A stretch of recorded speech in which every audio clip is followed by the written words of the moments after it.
Este es un episodio de Aprender de Grandes muy especial y muy distinto.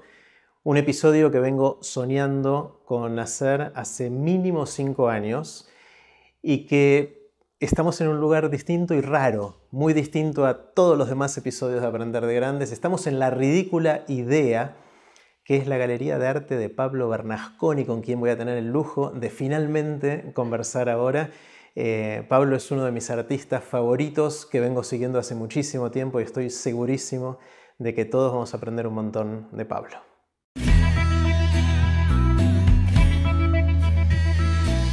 Esto es Aprender de Grandes, la mejor excusa que encontré para conversar con gente que admiro y así aprender durante toda la vida.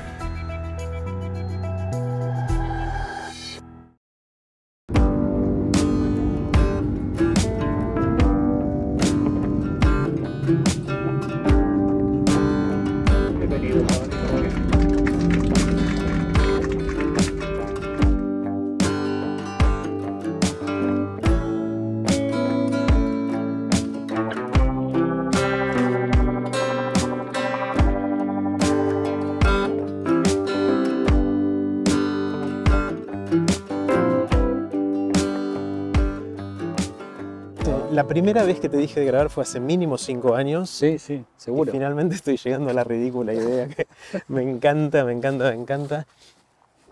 Cambio de planes. Vino con cambio de planes. Espectacular. Vamos a conversar. Quiero ver tu obra también. Bueno, algo vamos a encontrar, me parece. Seguramente, ¿no?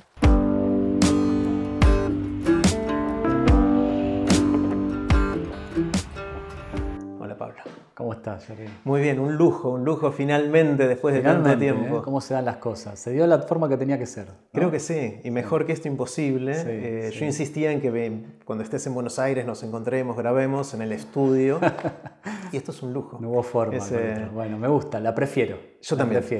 Espectacular. Estamos en Bariloche, en tu hogar, esencialmente, en la ciudad donde creciste. Y después fuiste a estudiar a Buenos Aires y volviste acá hace ya mucho, ¿no? Sí. Yo me fui en la clásica migración que hacíamos los jóvenes de 18 años cuando cumplíamos esa edad y queríamos estudiar una carrera universitaria. Casi todos mis amigos y diría que esa franja etaria de los barilochenses durante muchísimos años no existía en Bariloche. De los 18 a los 30... No había gente. Solo los que no querían estudiar Claro. y el resto iban, aunque sea a probar. Eso cambió, por suerte. ¿Y la mayoría después volvían o no? No. Muchos se quedan. Muchos se quedaban. Era muy difícil volver. Te estoy hablando de la época pre-teletrabajo, o sea, mucho antes. Por supuesto. Entonces era muy difícil volver y trabajar a distancia. Así que la mayoría se quedaba. Yo volví. Quiero disparar con una pregunta grande Bueno. para ver a dónde nos lleva. Dale. Y me encantaría saber qué aprendiste en todos estos años, décadas de hacer arte, de ser artista. ¿Qué aprendiste? De ser artista, bueno, lo último que aprendí es a considerarme artista, que fue para mí una palabra era muy polémica, ¿no? En mi qué sé yo, en mi idílico racional de hijo de científicos, considerarme un artista era algo que me traía como muchas... era muy conflictivo para mí, sentirme artista. ¿Conflictivo porque no lo sentías como algo que te gustaba hacer? ¿No te representaba? Claro, no me representaba. No entendía cuál era la diferencia entre un artista como Moria Kazan, Claro. Andy Warhol o Alonso, ¿no? O decía, todos son artistas. ¿Y qué es lo que lo hace propio de cada uno? ¿Qué es lo que hace propio de cada uno relacionarse con esa palabra? Que últimamente sí, la empecé a asimilar, hace muy poquito. Entonces lo que aprendí, diría, últimamente es eso. Decir, considerarte artista. Sí, soy artista. ¿Qué tiene de malo? No, está buenísimo. O sea, yo sacaría pecho al decir eso. Sí, ¿no? Yo no sacaba pecho. Yo decía, soy ilustrador, soy escritor, soy redactor, soy periodista. Digamos, todas profesiones mucho más acotadas, si querés, ¿no? El artista es como, no sé, tiene más peso. Voluptuoso, es más voluptuoso, ¿no? Tiene más plumas. Más peso, no sé, tiene más plumas. Más plumas. Y puede volar más alto también. Sí. ¿En Buenos Aires qué estudiaste? En Buenos Aires estudié en la Universidad de Buenos Aires diseño gráfico. Gráfico, claro. Estudié eso y después, bueno, fui docente también muchos años, 7 años, daba clases de diseño en la universidad, que fue el momento que aprendí. Dando clases. Dando clases. No tanto en la carrera. No. Aprendí dando clases muy a pesar de mis alumnos, porque eran ellos los que me enseñaban. Creo que lo que aprendí es a asegurar el conocimiento como para poder impartirlo. Claro. ¿No? Es algo que uno tiene que estar muy seguro de las cosas que va a decirle a alguien, por lo menos si es más o menos responsable, como para poder verbalizar y sinceramente decirlas, ¿no? Entonces, esa bajada me parece que es lo que me hizo aprender, a asegurar el conocimiento que de alguna forma obviamente había asimilado, pero no como para impartirlo, me parece. Claro, uno primero adquiere el conocimiento como si fuera un jarro que hay que llenarlo con algo, ¿no? Sí. Pero hasta que no lo empieza a usar o a contar a otros o a enseñar a otros, es difícil de decir lo tengo realmente. Sí, para mí por eso yo siempre recomiendo muchísimo dar clases o someterse al hecho de verbalizar lo que sabes, de dar charlas. Es lo mismo, dar clases, dar charlas, o sea, contarle a otros y hacerte responsable de lo que estás contando. Eso es muy propio bueno, ya lo tengo en la sangre ahora, pero antes no lo sentía. Hay una frase que ya repetí muchas veces porque me gusta mucho y que tiene que ver con esto, pero es una siguiente vuelta de tuerca que dice algo así como: una vez que aprendes algo, asegúrate de enseñarlo tan pronto lo aprendiste, no solo para terminar de aprenderlo vos, sino porque te vas a acordar de cómo era cuando no lo sabías y entonces vas a empatizar más con la gente que lo tiene que aprender. Está bueno. Sí. Porque si vos ya sabes algo hace 30 años y lo estás enseñando, sí, de forma automática, ni te acordás cómo era no saberlo. Entonces es difícil de ponerte en el lugar del que lo está aprendiendo. Claro. ¿No? Es una frase de un tal Derek Sivers que me encanta porque me parece bastante potente. Sí. Incluso para conocimientos, estamos hablando de algo, bueno, no tanto en las ramas del arte, pero el conocimiento intelectual que se imparte de una forma como más enfrascada, ¿no? A diferencia del conocimiento, recién hablábamos de los pilotos, ¿no? Del conocimiento de, no sé, una persona que está estudiando aviación y el que ese conocimiento del profesor, el docente, ya lo tiene automatizado de otra forma, lo tienen, claro. Son reflejos más que conocimiento. Sí, ¿no? Es como saber hacer más que saber. Claro. ¿Sí? No es un saber semántico, sino que es un saber... No, lo tenés en el cuerpo. Claro. Funciona con tu cuerpo. Así que sí, está bueno. Tiene mucho que ver con lo que me... Bueno, como mencionaste antes de empezar a grabar, hablamos de aviación. Sí. Y una de las cosas que recuerdo mucho con Marce, con mi esposa y con nuestros hijos, es que cuando ellos eran chiquitos les leíamos El Capitán Arsenio. Claro. O sea, el Capitán Arsenio estaba en La Mesita de Luz, que es uno de tus libros, sí. y que es este personaje que trata de volar y no puede y le cuesta y se equivoca. Sí. Y una de las cosas que, no sé por qué, pero una de las cosas que con Marce, con mi esposa, más nos acordamos del Capitán Arsenio es la dedicatoria. Sí. Ese libro empieza diciendo: a mi papá que me enseñó a volar y a mi mamá que me enseñó a aterrizar. Sí, exactamente. O sea, me conmueve cada vez que lo recuerdo. No sé muy bien por qué, pero ¿qué hay detrás de eso? Contame un poquito. Y tiene mucho de cierto de forma literal. Mi papá me enseñó a volar. Literalmente, a volar aviones. A volar aviones. Pero mi viejo es ingeniero y es mucho más volado, ¿no? Tiene una cuestión con lo proyectual, con las misiones, con más soñador, diría, ¿no? Tiene sueños más disparatados. Es más como Capitán Arsenio. Es más como Capitán Arsenio, sí. Es más como Capitán Arsenio. Como que hace sin saber cómo va a terminar, a pesar de ser ingeniero. Y tiene una mirada ante las cosas de eso, de avanzar, ¿no? El vuelo tiene que ver con eso también, de confianza en que esta cosa se va a sostener en el aire y que yo la voy a poder manejar. Y mi vieja era taurina, muy de tierra, y necesitaba, ella era química, y todo tenía que ver con comprobar. Como los químicos, ¿no? Esto con esto, suma esto, sucede esto, anoto, no pasó esta vez, le agrego un poquito, era todo así. Muy sistemático. Muy sistemática, mucho más calculadora, más fría, y a la vez aseguraba las cosas de otra forma, ¿no? Claro. Te ponía los pies sobre la tierra de nuevo. Sí, sí. Cosa que a mí me falta mucho eso. Yo tengo como, no sé, si tuviese que hablar de esto, de la astrología, tengo más aire, ¿no? Más fuego, más aire. Me cuesta poner en tierra las cosas y aprendí a obligarme a hacerlo también, a decidir, bueno, esto hay que sostenerlo también, ¿no? Tengo que arraigarlo de alguna forma. Y mi vieja era eso. Era eso. Bueno, una de las cosas que me pasó con tu obra y mirando la hermosura de lo que tenemos hoy alrededor acá, es que empecé a verte de hace 20 años, no sé hace cuánto hace que leemos Capitán Arsenio, y ahí ya tenías un lenguaje propio, ya se notaba lo que hoy se ve como tu lenguaje, como tu voz artística. ¿Cómo creció eso? ¿Cómo se desarrolló? Porque seguro que de chico no hacías este tipo de cosas. ¿O sí? No a nivel estético, diría, no a nivel estético, pero yo algo que también entendí con el correr de los años y el tiempo es que el reconocimiento de por lo menos los lectores o la gente que empezó a decir esto lo hice yo, tenía que ver con una mirada, que eso es muy difícil de lograr, con una mirada más relacionada a lo filosófico, al humor, al lenguaje narrativo de lo que estaba contando. La forma en que cuento era mucho más, se te metía mucho más en la piel que las sustancias que usaba, ¿no? La técnica.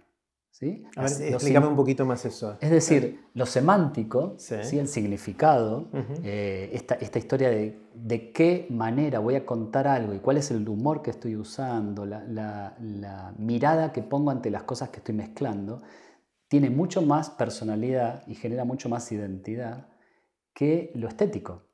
Porque lo estético, yo soy muy camaleónico también, ¿no? Me aburro, porque me aburro. Entonces, o me aburro o intento eso del Capitán Arsenio, ¿no? Buscar otra forma para contar o lo mismo o otra cosa. Entonces, lo estético en general yo lo considero como algo totalmente aprendible, muy, muy fácil de aprender, lo estético. Es un oficio, es un manual. O sea, estéticamente lo que yo hago lo puede hacer cualquiera, la verdad. No, yo ponele. Estoy seguro que sí. Porque yo aprendí a hacer esto sin saber dibujar. Yo no sé dibujar. Estoy seguro, no sé dibujar, como dibuja Carlos Alonso.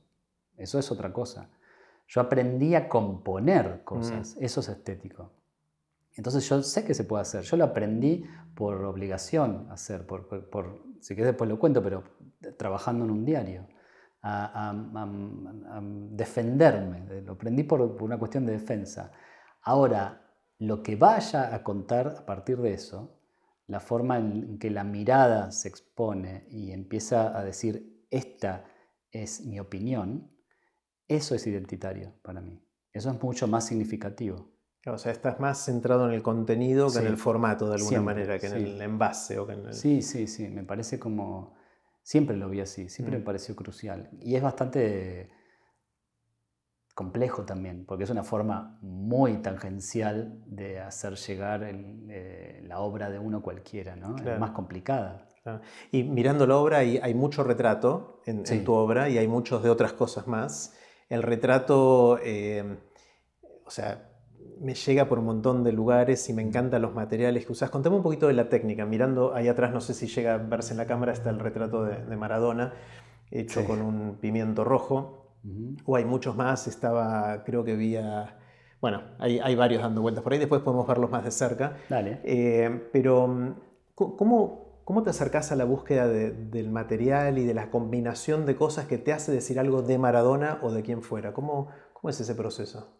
Eso ya tiene que ver con esta casi enfermedad que tengo en la mirada de observar los objetos y que me remitan a un significado, ¿no? A un contenido. Hay un objeto que es la definición de la metáfora, ¿no? Ese cruce, esa multiplicidad de universos cruzados que genera como algo exponencial, ¿no? No es 1 más 1. No es que un morrón más una pelota es un morrón más una pelota, es exponencial, eso crece en significado. Y eso es lo que genera una metáfora.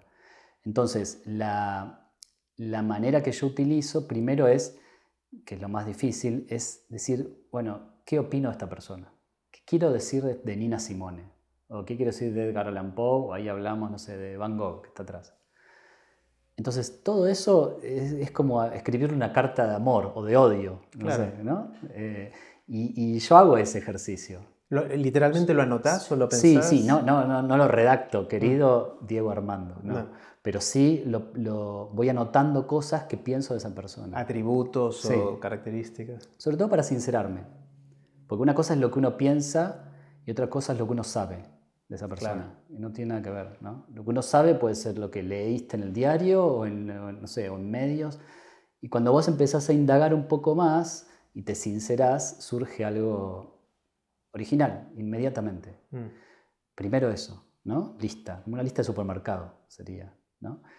A partir de eso veo de qué forma los elementos me ayudan a interpretar a la persona, ¿no? Y ya empiezo a jugar, a buscar, y ya ahí sí aparece algo que probablemente tenga que ver con el oficio, ¿no? Entiendo que hay elementos, me acerco a ciertos elementos, digamos, de la gastronomía, muy genérico, en donde hay algo que me va a hablar de, si hablamos de Maradona, de la cosa de su verborragia picante, ponele. Si yo anotaba verborragia picante, listo, picante y bueno. Morrón.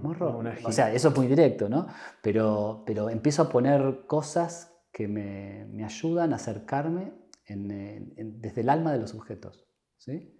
Si quiero hablar de su cosa de cebollitas, por ejemplo, esa infancia en su lugar de crecimiento, bueno, hay otra cosa más barrosa, como menos nítida y más compleja. Entonces empiezo como a hablar de la erosión, por ejemplo. Erosión, porque es un chico erosionado, es un chico que sufrió erosión. Y directamente actúo sobre el objeto, agarro una pelota, y así lo hice. Bien erosionada. Erosionada, y si no está, la erosión, ¿no? Claro. La mato a patadas. Claro. O se la doy 2 meses a... En ese caso yo tenía una pelota nueva, fui a un gimnasio de acá, Bariloche,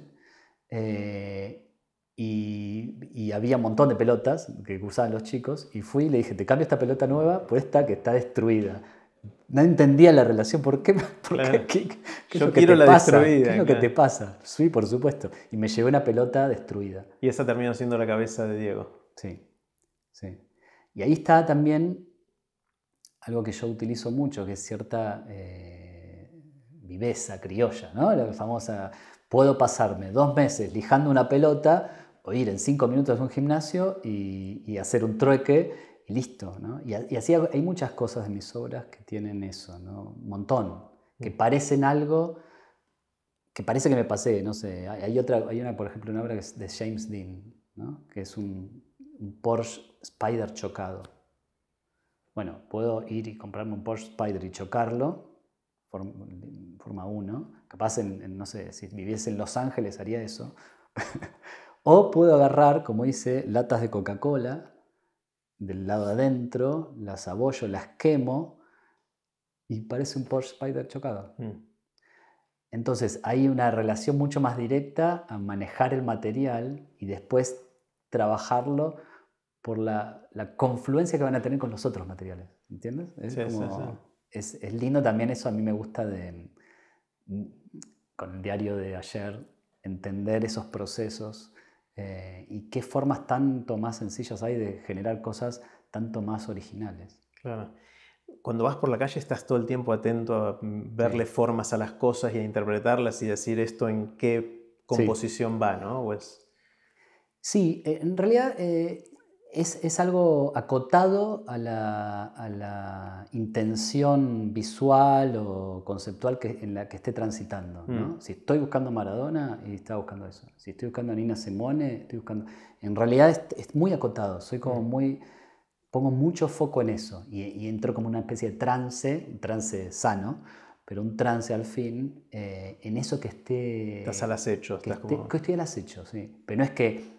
También me pasa que veo un semáforo, veo un florero que tiene cara de algo y lo veo. Pero en general es como cuando uno está buscando, no sé, comprarse un Citroën y ves todos Citroënes, bueno, listo. Yo estoy buscando comprarme un Citroën, de los Citroën 12B, hace un montón, amarillo. ¿Te pasó alguna vez que, enfocándonos en los retratos, que hayas hecho un retrato y después la persona retratada lo haya visto? Sí. ¿Y qué pasó en ese momento? Y en general hay como los retratos benignos, porque tengo retratos que maltrato mucho al retratado, a propósito, porque es lo que decía, ¿viste? Sí, sí. En general los que lo vieron por suerte eran de los benignos, de los que los acaricio, ¿no? Por ejemplo, no sé, ahí atrás veo el de Abuelas de Plaza de Mayo, ¿no? Que es un retrato difícil porque no era un retrato de Estela de Carlotto, sino de Abuelas de Plaza de Mayo, entonces... Se ve el pañuelo, pero no se insinúa, no se ve la cara. No se ve la cara, no tienen cara. No tiene cara. No tienen cara, ¿no? Por más Y que los chupetes volando ahí son impresionantes. Claro, bueno, claro. Entonces, ese retrato, ellos lo utilizaron también un poco como bandera y empezaron como nada, empezó a significar un montón de cosas y empezó a actuar en diferentes estratos y a cambiar ciertas cosas. Entonces, es uno de los que más si me hablas ahora, digo ese, ¿no? Claro, ya no es el arte solo como una intención estética, sino también una intención de cambio de realidades y funcional. Sí, funcional. De hecho, eso fue funcional, lo hice para eso y sucedió eso. Después hay otros, qué sé yo, Caetano Veloso, porque está acá atrás también el retrato, que lo tiene él en su casa colgado y a partir de eso se genera algo entre artistas, digamos, claro. Pero un artista de esa altura y yo. Y eso es algo también muy lindo, ¿no? Porque hay como una mirada cómplice, capaz diría, ¿no? Es algo en donde ambos se reconocen en sus oficios, ¿no? Claro. Y eso es lindo también, está bueno. Está muy bueno. Y los que no son retratos, ¿cómo es el proceso? ¿Hay algo parecido ahí? ¿Cómo surge la idea? ¿Cómo nace una obra? A ver, todas las obras que yo hago son parte de libros. De libros. No hago obras, no hago una obra. ¿Ilustras libros? Yo ilustro libros míos. Entonces los libros son proyectos largos. Okay. Entonces, si decido, esta que tenemos acá atrás, Moby Dick, es parte de un libro que se llama Finales, que es un experimento que hice con algo que me aqueja, que leo al final de los libros antes de empezarlos. ¿Te pasa eso desde siempre? Desde que tengo 6 años. Leo al final de los libros, no puedo parar. Bueno, no lo voy a evitar. Entonces lo que hice fue una especie de ensayo en donde hago una especie de catálogo de mis finales preferidos, con los finales. Es muy spoiler, sí. Pero está buenísimo como ejercicio. Y bueno, eso es parte de un proyecto, entonces es una serie de obras. No hay una obra Moby Dick, hay 56 finales de mis 56 libros preferidos. ¿Entendés? Entonces como que se genera inmediatamente un desafío de colección que como última instancia es una obra. Última. ¿Es una obra integral, decís? No, como última instancia es una obra que está en un cuadro. Un cuadro. Eso es parte de que está colgado en la pared. Nace como una página en un libro, claro. Y termina siendo un cuadro colgado en una galería o, claro. O en una colección. Que es casi un accidente lo del cuadro. Porque yo soy como, digamos, mi formación es editorial, soy un animal de la tinta, no de los acrílicos, no vengo de las bellas artes, vengo del diseño y de la forma de observar el diseño. Entonces,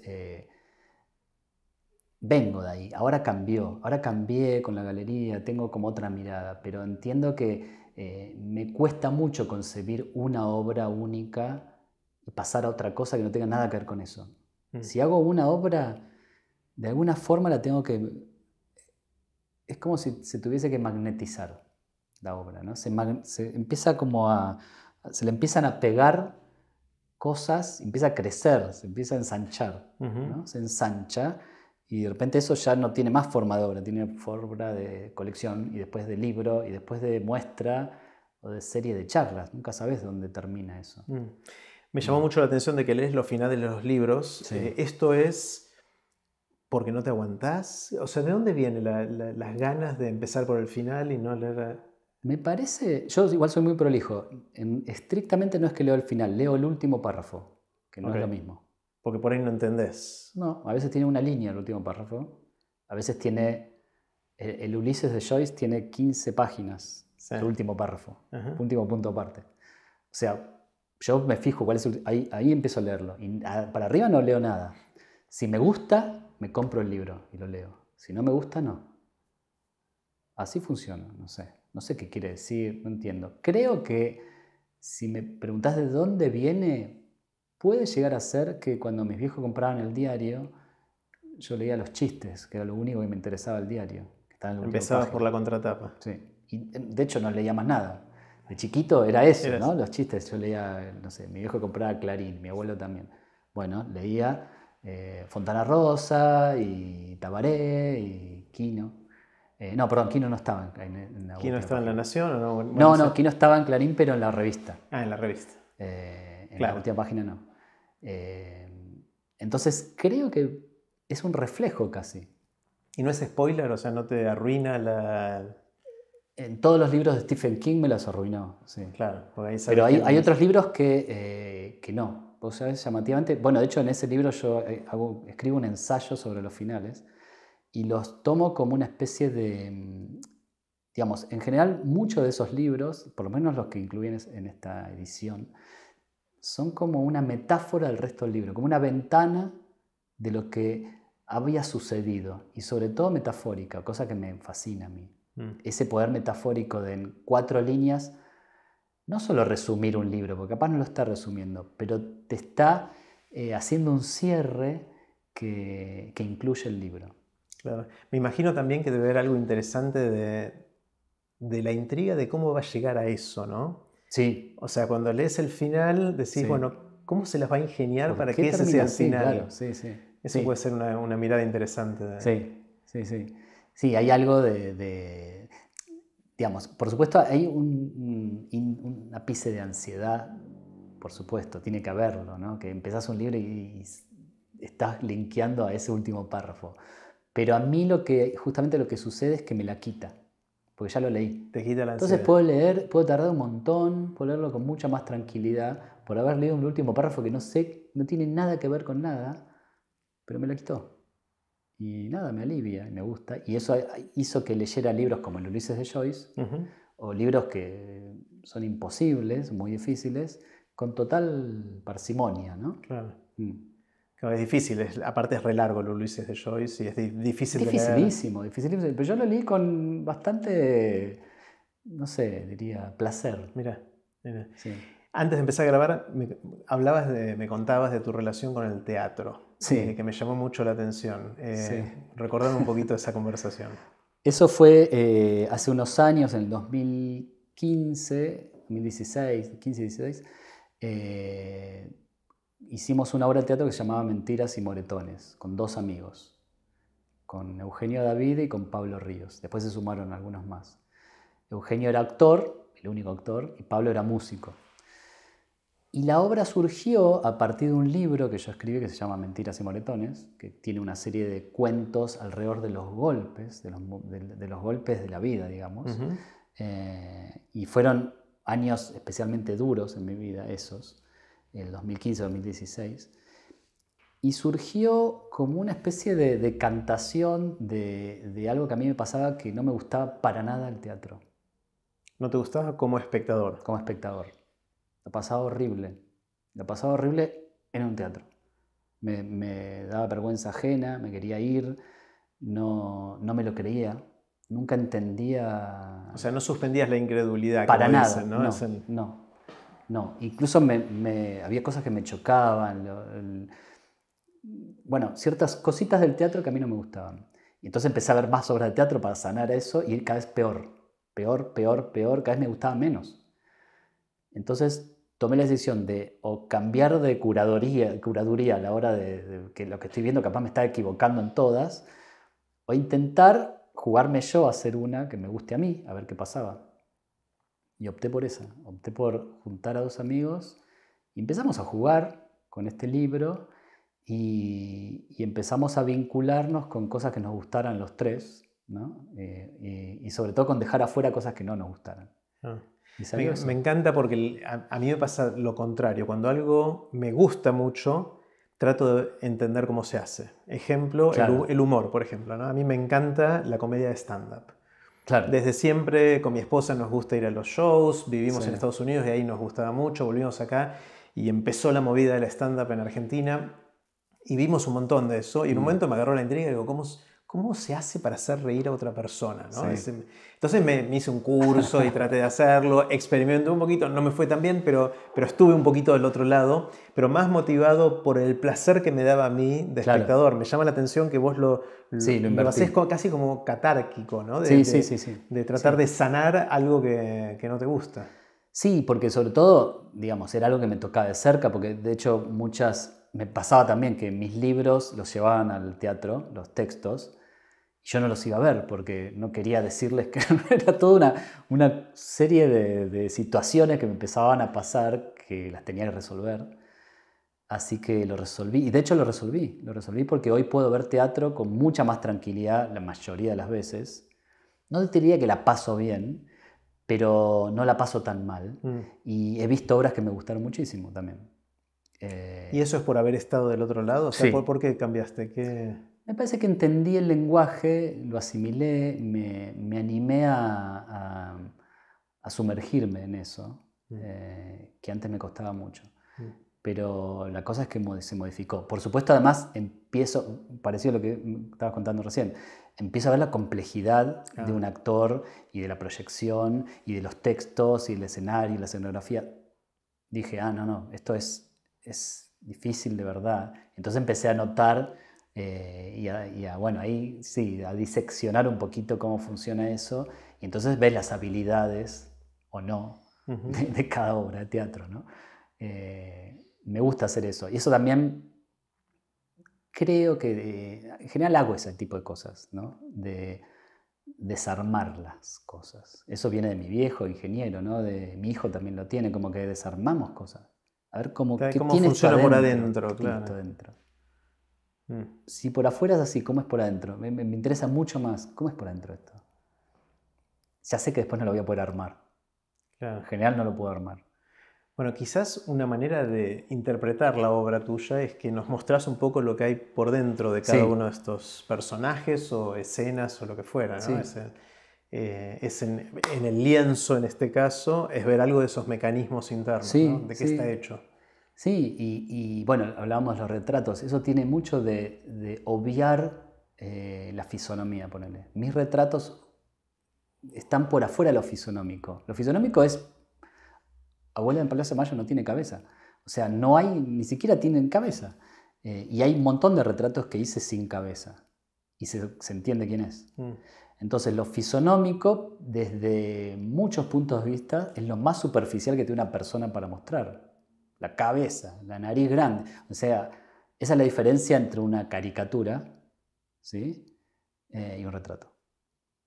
Una caricatura es si es orejón, lo hace con oreja, si es narigón, etc. Para mí eso no sé hacer eso, no me gusta, no lo entiendo, no me llega. En cambio, tratar de observar el interior bien visto, no el espíritu interior, sino qué piensa de esta persona realmente y qué pienso yo de ella y qué piensan los otros. ¿Cómo puedo hacer que eso sea de alguna forma honesto, por ejemplo, ¿no? Y eso es lo que hacía en el diario, por ejemplo, mucho tiempo. Eso salía los fines de semana, creo. Eso salía los domingos. Los domingos en la segunda página de La Nación, claro, creo que era. Página 2. De hecho, mi esposa los coleccionó durante mucho tiempo, los recortaba y los tiene en una carpeta y guardado en algún lugar. Así que veníamos siguiendo el camino de... Bueno, eso pasaba ahí y con un nivel de prontitud y celeridad diferente. El nivel de, o sea, necesitas mucha productividad porque hacer uno de esos retratos una vez por semana es... Sí, además yo filmaba, entregaba los viernes y lo hacía los jueves, eso, tardaba un día. Porque tenía que esperar, como salía los domingos a ver qué era la editorial o la noticia. A ver qué pasaba, porque yo lo elegía, pero tenía que ver... vos elegías de acuerdo a la realidad, lo que había pasado en esa semana. Sí, y a veces se sabía que el domingo, no sé, se cumplían 100 años de la muerte de Shakespeare. Alguno podía... 400 años de la muerte de Shakespeare, bueno. Ahí podés predecirlo. Salía Shakespeare, entonces lo hacía desde el lunes. Pero a veces pasaba que, no sé, renunciaba a alguien o pasaba algo a nivel global mucho más interesante o importante y pasaba de bando a otra cosa, el jueves. La ridícula idea, que es el nombre de este octógono, que está Sí. en el medio de un bosque hermosísimo en Bariloche, es una galería. Es una Sí. galería un poco rara y distinta. Creo que nunca estuve en un lugar así por muchas razones. Que no se sabe muy bien dónde está. No. Yo intenté googlearlo y hasta que vos no me diste las indicaciones un poquito oscuras de cómo llegar. Sí. De hecho, llegué y digo, ¿estoy acá o no estoy acá? Bien, esa es la idea. ¿Por qué? ¿Por qué es así? Es raro. Pero es la eso. ridícula idea. Nos pasó que esta galería la pensamos con Tania, con mi esposa, durante la pandemia, al principio. Y empezamos a tener ideas que no se condecían con la realidad que estábamos viviendo en ese momento, que no podía sacar la basura a la vereda. Y nosotros decíamos, ¿y si hacemos un lugar donde la gente se pueda encontrar? Ya ahí ya parecía ciencia ficción. Y Claro, podemos en la pandemia. en la pandemia, ¿no? Y que se encuentre sobre todo, era todo por Zoom, con algo físico, real, en una pared, que esté, que la toques. Ya parecía, ahora no parece ciencia ficción, en ese momento parecía. Y si además no hacemos publicidad jamás, ni decimos dónde queda nunca, y que llegue la gente que tenga que hacer un esfuerzo por encontrarla, solamente esas personas pueden acceder a la galería. En el momento en donde te tiran todo por la cabeza y todo es bombardearte con la solución y no las ganas de llegar, ¿no? Claro, o el resultado de una búsqueda. El resultado, me parecía, y teníamos esa idea porque primero, iba a ser chiquito, iba a estar en Bariloche. A mí no me interesaba tampoco en ese momento vivir de esto, sino que generar algo donde tener la obra. Entonces dijimos, bueno, hagámoslo así, y así sucedió. Y es muy lindo también cuando ves la cara de la gente que llega, y es como encontrar, ¿viste? Es una pavada, pero llegaste medio porque te dijo el verdulero y el otro que te dijo, no, pero es un poquito más adelante, y tenés que pasar por una tranquera. Hay como un placer, ¿sí? de averiguar, una especie de cosa detectivesca, creo, que añade mucho en este momento, ¿no? Me acaba de caer la ficha que quizás la gente me empiece a preguntar a mí ahora cómo llegar a Pero tu vos galería. podés decirlo. Yo puedo decirlo, Sí. tengo el permiso tuyo Vos de podés decir, no, todo el que haya llegado lo puede divulgar, no podés publicarlo. No, para que no te indexe Te voy a ir a Google. buscar. No, claro, no puedes publicar, claro, estuve acá y queda en el tal kilómetro. No, eso no. Pero si vos lo decís boca a boca, imagínate a cuánta gente se lo vas a decir. ¿Y a quién se lo vas a decir, lo más interesante? Claro, no sé, vamos a ver qué pasa con Por esto. eso. No hasta, falla. hasta que esto sucedió en los últimos año y medio, Sí. vos no exponías, hacían muestras, ¿no? Hacía muestras. Sí. De hecho, hubo una hermosísima en Buenos Aires que fui a ver que se llamaba Infinito. Claro, Que me fascinó, pero eran muestras puntuales que Sí. en distintos lugares hacías o claro, acá. sí, hacía muestras en museos, cosas así. Con finales hice una muestra grande, como 6 años, que en general eran itinerantes. Uh-huh. Que no es casual que viviendo en la Patagonia y en Bariloche, todas las muestras que hagamos los ciudadanos de la Patagonia tengan que ser itinerantes, ¿no? Tengan que salir de acá.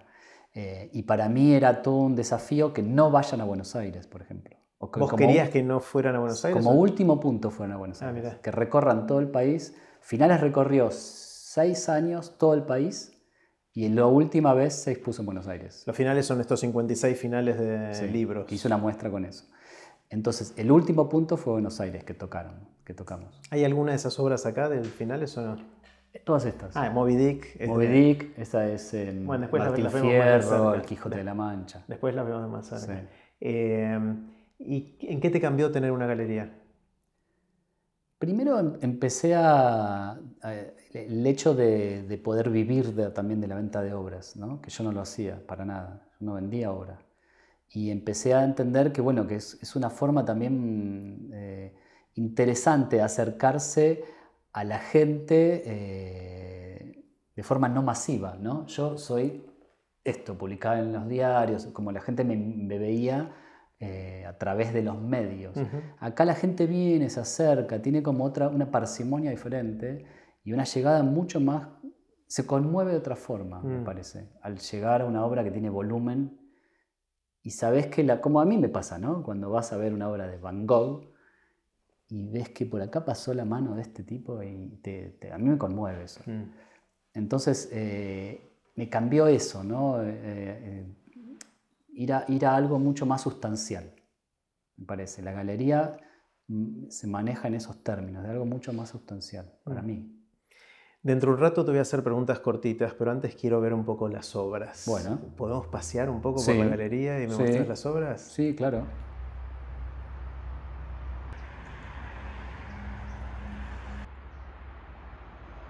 Contame de Edgar Allan Poe. Este es uno de los retratos. Yo a veces divido los retratos entre los que me cuestan mucho porque los quiero mucho a los personajes y los que me cuestan poco porque no los quiero mucho a los personajes. ¿Te es más fácil cuando lo odias? Muchísimo más fácil, infinitamente más fácil. Mira. Es un retrato cuando no me gusta la persona, que lo puedo hacer en 2 horas. Y un retrato que me gusta mucho la persona o que me hizo disfrutar mucho sus textos, como Edgar Allan Poe, puede tardar 3 meses, como tardé este retrato. ¿Eso es porque sentís que tenés que honrarlo? Sí, sí. Es como un héroe, ¿no? Me hiciste acordar mucho, hace poquito escuché a Hernán Casiari decir que le es mucho más fácil hacer llorar a la gente en un texto que hacer reír. Bueno. Hay un paralelo, no es lo mismo, pero hay un algo, paralelo, sí. ¿no? Sí. Y sí. En este caso, a mí, cuando vos querés una persona, por más que no viva más, ¿no? Es como si hay algo, es uno de mis ángeles de la guarda, Edgar Allan Poe, ¿no? Es la persona que me dice, cuando yo estoy pifiando en alguna situación estética o que estoy siendo condescendiente, ponele, aparece y me grita de arriba. ¿Y qué haces? ¿Volvés a leerlo o te No, parece como un espíritu? Es un lo tengo en espíritu que cuenta, tenés lo ahí. tengo en cuenta. Mirá. Entonces es como que si fuese un padrino de algo, Edgar Allan Claro. Poe o no sé, hablo de Nina Simone ahí también. Entonces este es un retrato que me costó muchísimo trabajo. Muchísimo tiempo, no muchísimo trabajo. Lo que me encanta, la cuestión formal obvia, es que no hay un ser humano acá, hay plumas, hay aves, Claro. hay otras cosas, y hay un gato, el gato Erizado. el gato erizado, que ese es él, Sí. y es una escena de alguno de sus cuentos, no sé si es el gato escarabajo negro. de oro o el gato negro, directamente, hay negro. uno que se llama así. Sí. Y las aves negras volando, o sea, El cuervo. en los cuervos, exacto. Sí, estos son retratos, yo también otra forma de dividir los retratos son los retratos que tienen muy, muy poquitos elementos. Este retrato tendrá 5 elementos. Hay otros que tienen 1. Rocky Balboa tiene 1 elemento. Este tiene 5, ¿no? Y son elementos como distorsionados o como que los hago actuar. Es un gato, pero el gato está erizado. Ya es un elemento muy fuerte para hablar del horror, ¿sí? Y es muy fuerte. Entonces, esa búsqueda de hacer actuar al elemento es algo que yo hago mucho. O lo quemo, como hablamos de James Dean, que revuelvo las latas. Este es un gato erizado. El tema acá era contar con la mayor economía de elementos por la misma prosa de Allan Poe. Claro. La mayor economía de elementos, esta persona que significó tanto en mi juventud, ¿no? En mi adolescencia, cuando era chico también. Me encanta también el desafío más formal de, con esos elementos, haciéndolos actuar, erizando al gato, reproducir una imagen que uno reconoce. Sí. Si uno tiene más o menos la imagen de Edgar Allan Poe, puede decir de lejos, es él, digamos, ¿no? Sí. O John Lennon. Sí. Sí, eso son cosas también de probar, ¿no? Estos retratos, ¿qué es lo que genera el collage?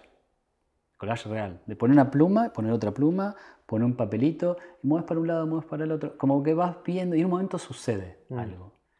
Que es así de sencillo también. En un momento sucede algo, en otros momentos no sucede nada. Claro. Este está obviamente pintado, pero hay otros que tomás objetos y después ¿qué haces? ¿Fotografías o dibujás o pintás? ¿Cómo en otros, pasás de la tridimensionalidad? Mirá, a ver, veamos alguno por acá. Este, por ejemplo.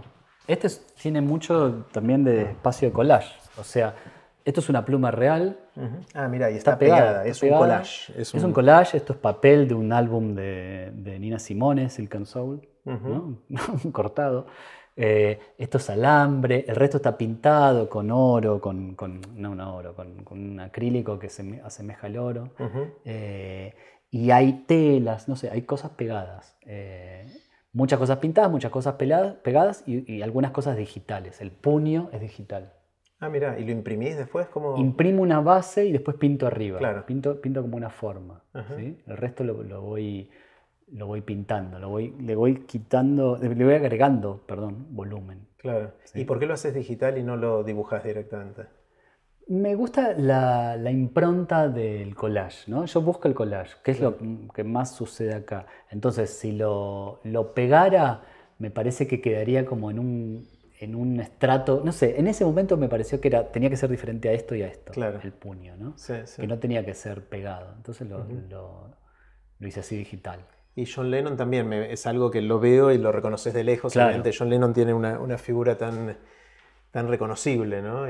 Sí, ¿Cómo surgió esto? Esto es lo que tienen difícil los personajes tan icónicos, no tanto Poe ni Nina Simone, pero Claro, Lennon sí, sí. el Che Guevara sí, no sé... Maradona, Evita, hay personajes que son dificilísimos porque tenés que correrte todo lo que está hecho para poder hacer algo original. Entonces, de lo que yo quería hablar era de su, digamos, toda la última etapa de Lennon, ¿no? No el Lennon tan Beatle, sino la etapa de Give Peace a Chance, ¿no? Toda esa parte de pacifismo. Por eso me enfoqué completamente en el pacifismo, en este retrato, y lo mucho que le costó sostenerlo. Yo acá uso, por ejemplo, algo que son unas resinas que vitrifican, que parece vidrio, y es vidrio. Pero es como que la mezclo con el acrílico y vitrifico la resina. Entonces queda como una de botella, ¿no? Culo de botella. Si querés vemos otra serie, otra cosa, ¿no? Sí, que quiero preguntarte del de Maradona, o sea, sí. Esta es la pelota que contaba que saqué acá del CEF número 8 de Bariloche. ¿Esta es una foto de esa pelota? ¿Cómo es la técnica de esto? Sí, esta es una foto de la pelota, pero después yo arriba la pinto. Es una foto que está intervenida digitalmente y después intervenida con pintura acrílica. ¿Sí? ¿Y el morrón es una foto del morrón directamente? No, nada es una foto de nada. Es una especie de foto. Hay como una forma y después yo vos la pintas arriba. Yo la pinto arriba, sí. Esto es tela, esto es papel, esto es papel, esto es papel pegado, ¿no? Que eso lo que me hace, lo que me facilita es esa mirada de las cejas, por ejemplo, de las personas. Son muy determinantes, muy determinantes. Vos, si pones las cejas de Edgar Allan Poe mal, no llegas. No es él. Y Van Gogh lo mismo. Van Gogh Lo mismo. Hay que entrecerrar un poquito los ojos para terminar de verlo. Sí. Me gusta. Sí. Aparte me encanta que es su misma obra, un poco marchita, que se transforma en el mismo, ¿no? Sí. Ese es el... Bueno, este es de los que hablamos en cuanto a la economía, este tiene un recurso, ¿no? Claro. Girasoles y ya está. Y aparece, pero ahí ¿puedo hablar de la oreja de Van Gogh? Sí, puedo hablar, sin cambiar de recurso. Me había dado cuenta de la oreja. Bueno, esta es la oreja. Está buenísimo. Y entonces puedo sostenerme dentro del mismo registro, el mismo elemento, y hablar de la oreja cortada de Van Gogh. Eso también hace una apelación que a mí me encanta de las obras de otras personas cuando se dirigen al lector como una persona inteligente, ¿no? Hacen una apelación a la inteligencia del otro. Claro. ¿no? Igual conocimiento previo. Es como un enigma, hay que resolver un acertijo, ¿no? Claro. Yo no resolví hasta que vos no me lo... No, lo ibas a resolver. Yo lo cuento acá porque estamos acá, pero si una persona pasa el libro, este está en el libro Retratos, y lo ve, y en un momento lo ve. Y es un placer hermoso. Genial. Es un placer, lo hablo desde mi lugar, ¿no? Mi lugar como veedor de otros artistas. Claro, que me encanta cuando me descubro cosas que no había visto antes. Esto es de las series finales, ¿no? Claro, estos son algunos de los 50 y pico de finales. Este sí está mucho más pintado, es mucho más acrílico puro. Este es el final de Moby Dick, que no me acuerdo cómo termina. Pero... Sí. Bueno, se van los dos a pique, básicamente. Este es el final del Viejo y el Mar, el libro de Hemingway. Este es el final de En el Camino de Jacques Chirac, libro gigante. Aquel es Martín Fierro. Y acá este es como son diferentes maneras, ¿no? Acá obviamente al no haber un retrato, no hay un retrato fisonómico, pero sí hay un retrato del libro. Claro. Estoy retratando un libro. Claro, aquí me pongo a cantar. Aquí me pongo a cantar, sí. Arranca así. O bueno, por supuesto, Don Quijote de la Mancha. Este también tiene una construcción primero del arquetipo de Don Quijote, ¿no? La figura desgarbada y y la ilusión de convertirse en un caballero armado con despojos. Son despojos de un caballero armado y eso lo vuelve más fuerte, lo vuelve más débil. Toda esa búsqueda también es lo que a mí un poco me interpela. Y eso es lo que quiero trasladar. Después hay una serie de cosas circulares, como Muchas, los sí. gatos, Sí. blanco-negro, negro-blanco, los lápices que ahora vamos a ver. Sí, hago mucho eso. ¿Qué es lo que te atrae de esa forma? Hay algo que creo que por eso lo hago tanto, ¿no? Y recién hablamos del interior y el exterior. Y me gusta generar universos, ¿no? Entonces, hay universos que vos estás viendo el exterior, pero son como desarmables. El que está ahí de Italo Calvino, si querés ahora lo vemos, habla de eso justamente. Son como si yo corriera todos estos gatitos que hay adentro. Hay como, es un punto en donde me dan ganas de revolver adentro, ¿no? Y es algo que otra vez me gusta trasladar. Y encontrar el gato distinto en el medio de todo, ¿no? Sí. Estos hablan, igual es un cuadro doble, ¿no? Se llaman convivencia. Pero sí, cuando son esferas, más que círculos son esferas, ¿no? Claro, tienen volumen. hay volumen. Entonces, cuando son esferas es porque estoy hablando de algún universo. Y por eso estoy hablando de algo que está dentro y no afuera. ¿Y el de los lápices también es un universo? Veámoslo un segundo. Está acá atrás de... Los lápices es una obra de un libro que se llama El Infinito, en el que escribo un montón de series casi de haikus alrededor del concepto del infinito. El infinito es el ojo de un artista justo antes de empezar a dibujar. Y esta obra habla de eso, ¿no? Pero también es un universo. Fíjate que en el centro hay algo como que está escondido. Sí, se vislumbra que hay algo, pero no se sabe qué es. Sí. Hay como una cuestión del magnetismo que a mí me gusta, ¿no? De cómo las cosas se empiezan a dar forma en sí mismas, por una cuestión casi de sintonía o de... Bueno, lo que sucede con el magnetismo, ¿no? Positivo o negativo. O lo rechaza o lo integra. Y eso a mí me gusta. En esta, decimos acá... Vamos por acá. Vamos a esperarlo. Que es como caótica también, si uno la ve como... Esta es una obra para el libro Ciudades Invisibles, que es uno de mis libros preferidos, de Italo Calvino. Y acá está Kublai Khan con Marco Polo en esa celda en la que estuvieron presos ambos. Y Marco Polo le cuenta a Kublai Khan sobre estas ciudades que no existen. Porque Kublai Khan conoce su reino, pero no conoce el resto del mundo. Entonces él aprovecha y Marco Polo y le empieza a contar de estas ciudades en el aire, ciudades bajo el agua, ciudades hechas con cables, etc. Pero ves que acá hay como, primero formalmente, uno empieza a ver primero algo caótico, de repente todo tiene su espacio y todo está sostenido por una fuerza de gravedad poética, digamos, ¿no? Eso es lo que a mí me gusta generar también. Me divierte además, no sé, es como algo que, no sé, creo que tiene mucho de argentino también. ¿Por qué? La forma en que armamos, que nos amuchamos para que la cosa funcione, y la cosa medianamente funciona, pero es desgarbada, ¿no? Es como deshilachada siempre. Siempre hay algo deshilachado, y esto lo tiene. Claro. Hay algo que está roto, pero sigue funcionando. Pero sigue funcionando, y eso es fuerza de gravedad solamente. Mira. Pero uno podría sacar esto acá, sí, se cae. Y sacar los palitos chinos. Los palitos chinos. Parece palitos chinos. Parece palitos chinos, sí. Sí. Ahora que lo veo, sí. Pero igual funciona. Y decís, ¿cómo puede ser que funcione esto? Claro. Contame un poquito del proyecto con Leonard Cohen, que es un prócer, digamos. Sí, es un prócer. Con él, en un momento y con una editorial, conseguimos, yo estuve muy atrás de hacer con sus textos, y sobre todo con uno de sus textos que se llama Cómo decir poesía, How to Speak Poetry, que no está en ningún libro, sino que está recitado por él.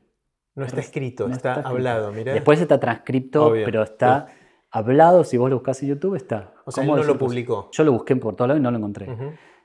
Capaz en algún momento, ahora que después de que murió, se publicó, no sé. Y ese libro es un decálogo en el que Leonard Cohen habla de la poesía, de lo que él cree sobre la poesía. Cómo debería ser, cómo a él le resultó la poesía, la búsqueda del poeta. Me parece como maravilloso, ¿no? Y ese texto, yo primero lo vi, después lo transcribí a mano, y cada vez que yo empezaba un libro, me ponía ese texto como mantra, como una especie de guía. ¿Viste? ¿Es un texto largo o no? No, es un texto re cortito. Y yo me lo ponía como guía como para sostenerme dentro de esos parámetros, ¿viste? Para no... Y entonces, ¿qué habla ese texto? Habla del ego del artista, habla mucho. Habla de irse... Esta obra habla de eso, por ejemplo. Evita los floreos, dice. Evita ponerte tantas plumas cuando lo que querés Acá contar... es puro marco. Es puro marco y está el chiquito ahí. Veamos esta obra que es espectacular. Esta habla, por ejemplo, esta que está acá, es eso, ¿no? Se llama Hazte un lado. Él todo el tiempo habla de correrse. Él menciona la obra de arte o la obra, no de arte, la obra. Puede ser un químico que tenga cualquier cosa. La obra de la persona es más importante que la persona y por supuesto que su ego. Entonces, hazte un lado, dice, correte, dejala ir primero y va a ir más rápido y mejor. Me parece como que hay un montón de puntos que yo le sigo, yo lo seguí siempre eso. Y no sé, a mí me han servido muchísimo. Entonces con eso hice este libro. ¿Que el título de este libro es? ¿Cómo decir poesía? How to Speak Poetry. Sí, lo mismo. Y después hice otros dos. ¿Y es solo los gráficos o también incluís el texto en el libro? Está el texto, está el texto. Sí, está el texto, que por supuesto a través de la editorial compramos los derechos de los textos. Genial. Y bueno, este es un libro bipartito, ¿no? Hicimos los dos ahora, que para mí también es hermosísimo, un orgullo. ¿Esta no es la tapa de uno de los libros o no? ¿O se parece? La tengo... Sí, claro, la tapa de Retratos 1. Claro, sí. Lo que pasa que esta es otra versión. Yo lo que hago con muchas de las obras es hacer varias versiones y voy cambiando. Como... Claro, me suena, pero no es igual. No es igual. Es parecida, es Louis Armstrong. Louis Armstrong, pero esto es una versión con un fondo nada que ver y las formas son diferentes. Pero es el mismo, es un globo que sustancialmente es lo que son sus cachetes. Son sus cachetes y es esa foto de Louis Armstrong, ¿viste? La foto famosa de Louis Armstrong como echando los cachetes. Y los ojos para afuera. Sí, esta es la tapa de Retratos. Esta es Virginia Woolf. También muy minimalista, ¿no? Claro, sí. Acá sí fuiste a lo formal de dibujarle el perfil. Sí. Acá lo que yo quería buscar también es una cosa etérea, que para mí tenía Virginia Woolf en su escritura, en su sutileza, en su persona, también en su fortaleza, ¿no? Una cosa etérea, pero no por eso no deja de ser tremendamente fuerte, ¿no? Hay algo que en una línea está delimitando algo como muy sustancial. Y todas esas cosas que dije recién son las que yo anoto antes de que suceda el retrato. Sustancial, etérea, eso está. Y a partir de eso son como conclusiones. En un punto cuando me veo digo, parezco mi mamá, ¿no? Como es un experimento parecido al final. Esto con esto va a resultar... Hacer química. Y sí. Y es interesante porque me parece ver desde muy lejos la mirada del diseñador más que del artista en algún lugar. Sí. Porque el diseñador empieza, bueno, ¿cuál es el concepto que quiero diseñar? Y después cómo se transforma eso en algo gráfico o plástico, digamos. Sí, completamente. Me parece como que hay una conjunción de ambos personajes en el medio, pero sí, hay un acto de comunicación.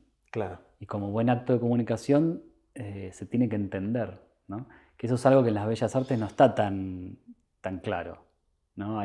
Yo siempre consideré que el pintor de raza es en alguna forma más arbitrario, ¿no? Bueno, si se entiende y si no... Hasta a veces se enorgullecen de que no se entienda. De que no se entienda, que está bien, es un camino súper válido, no es yo no lo sé hacer. Yo, por más que lo intente, no lo sé hacer. Me sale. Sí. Bueno, a mí la oreja me costó encontrarla, me la mostraste vos. No, pero porque viste, o sea, me enfoqué ahí arriba. Hablando del diseño hay niveles de lectura, todo, hay prioridades. Entonces el nivel de lectura 1, capaz son los ojos, las cejas, la forma, la barba, y de repente ves esto, pero no sabes hasta que ves esto. ¿No? Claro, ahí sí. Y que reconoces que esa hoja se parece a la hoja. Claro. Sí, pero son los niveles de lectura y tarde o temprano llegás a eso. Sí. Eso es lindo también, buscar esas continuidades que te incitan a averiguar un poco más, que te generan como cierto apetito con una obra, ¿no? A mí me gusta eso de la escritura, me gusta eso también. Los escritores, Borges era así, los escritores que hay una entrelínea fabuloso y cosas que se conectan en el medio, en el principio, en el final. Sí, un montón de guiños y de referencias a veces a la misma obra de uno o de otro. Claro, sí, eso a mí me encanta. Me encanta reelaborar ese tipo de cosas, ¿no? Es como ese metalenguaje, eso me gusta. Bueno, vení, vamos a ver, sigamos charlando acá. Dale.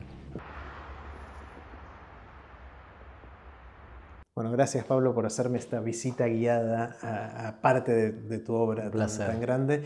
¿Cómo sigue esto? O sea, ¿tenés sueños, proyectos, ilusiones? Sí, siempre tiene. No estoy como demasiado determinado a darle una dirección planificada, digamos, a mi obra.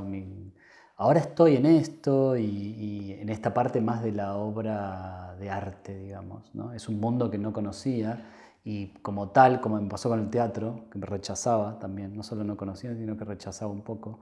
Y ahora estoy más vinculado a eso, estoy viendo de exponer y de llevar a otros lugares y de repente ir a alguna feria de arte y ver qué pasa con la obra, que es como una aventura también para mí, desde ese lugar. Parece que tenés ahí un patrón ahí de acercarte a las cosas que solían generarte rechazo, o porque te generan rechazo te acercás, ¿no? Sí. Me parece que puede tener que ver con sanarlo también. Que calculo que va por ahí, ¿no? De decir, ¿por qué me rechazas? Si es de lo que vivo. Pero en general, las cosas que me apasionan son muy tangenciales a mi obra. No es pintar, no es escribir. ¿Me apasiona escribir? No. ¿Me apasiona pintar? No. Me apasiona comunicar. Por ejemplo, ahora estoy muy copado con de vuelta. Yo hace mucho navego a vela. Pero ahora estoy mucho más vinculado a la navegación un poco más profesional, si querés.